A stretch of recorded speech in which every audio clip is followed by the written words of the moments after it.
Last week, Trinity Sunday, I talked about how I struggled with the words of Jesus when he says, "No greater love than this, there is no greater love than this, than to lay one's life down for a friend." And I said I struggled with it because it implied that we could show our love or lack of love in a single event. And I find that troubling. Well, I'm troubled a little bit again this week with something Jesus says. He says, "I did not come to bring peace, but a sword. I came to set man against son, or father against son, mother against daughter, daughter-in-law against mother-in-law." That doesn't sound like the peacefulness of the Jesus we proclaim. And so I've got to wonder what is behind it. For those of you who have taken EFM, you know that this is a metaphor.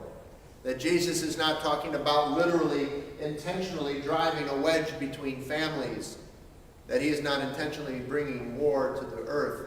But what he is talking to us about is the consequences of choosing to follow him. Those who say yes to Jesus, they become aware of that love and grace of God in a way they have never done before. And for those who have never accepted that, they struggle with it. They don't understand it. And this drift happens. Now, Jesus will talk later on about how we bring that back together. But it troubles me that we get this, and this is where sometimes preachers go. There's always a joke out there about mother-in-laws and daughter-in-laws and how successful Jesus has been. But at the end of the day, it is about how we live that life of love and grace. That it does divide us. Because those who don't understand it just can't get it. This week, when we talk about the things that divide us, this last week on the reservation, we brought youth in contact with a different culture. And anybody who's done some traveling around the world knows that when differing cultures see things, there's often conflict. We don't get it, they don't get it, but yet we try to find a way. We try to find hope. And the kids got to see a real good example of that grace of God that comes through others in a way that really helped them to understand. I think it was Tuesday on the trip. We were up there, we were setting up, we had just gotten back from bringing a van load of kids in for lunch, and this older gentleman walked up, and I'm standing next to the van with all these beautiful colors on it that says Vacation Bible School and flowers. You know how kids are when they get their window paint and they go crazy. And he asked me, "What's going on?" You don't know how tempted I was to say, hello. But I did. At that moment, I was more mature than I probably am sometimes. But I told him, I go, "We're here doing Vacation Bible School." And we entered into this conversation where he wanted to know how long we've been doing it, where we were from, what was going on, all these kind of things. All of the questions a concerned parent might ask. And as we're standing there and we're walking around, because I'm not sure what his plan is, we stop and we look inside the doors of the hall that we're at. And he hears the kids laughing. He sees them having fun. They're all having lunch. Res kids, our kids, all intermixed, just smiles and enjoyment.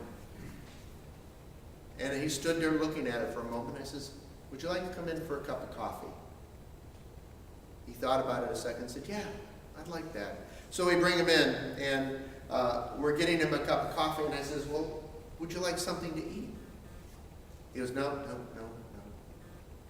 But finally we convince him to sit down and have lunch. And then a couple of our people visit with him while he's eating.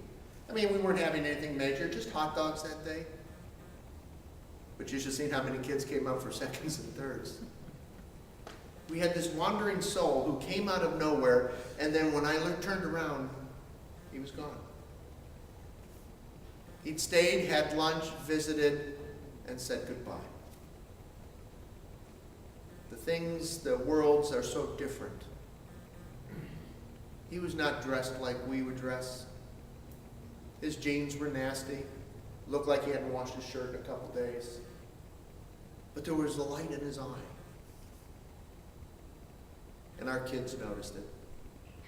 Because that night when we were doing our reflection, we asked, where did you see God today? And half the hands that went up did so right after somebody said, I saw it in Ted. The differences that Jesus brings about can be overcome through love and grace. And that's the hope in the gospel. That together we can look beyond our differences and see the Spirit that dwells within each of us. You remember last week I said to the kids, you're not taking Jesus to the res, you're going to meet Jesus up there. And maybe in Ted, they saw it. And at least for a moment, the light came on. Now they're teenagers, the light goes out pretty quick. But the good news is they saw it. And in the midst of the craziness that surrounds us, they had an opportunity to see how love and grace can overcome all differences, all worries, and how together we can rest in peace as we did around the table that day.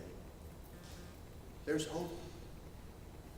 Not hope in us, but hope in the love and grace of God as it is poured out in and through us and in and through those God places in our lives.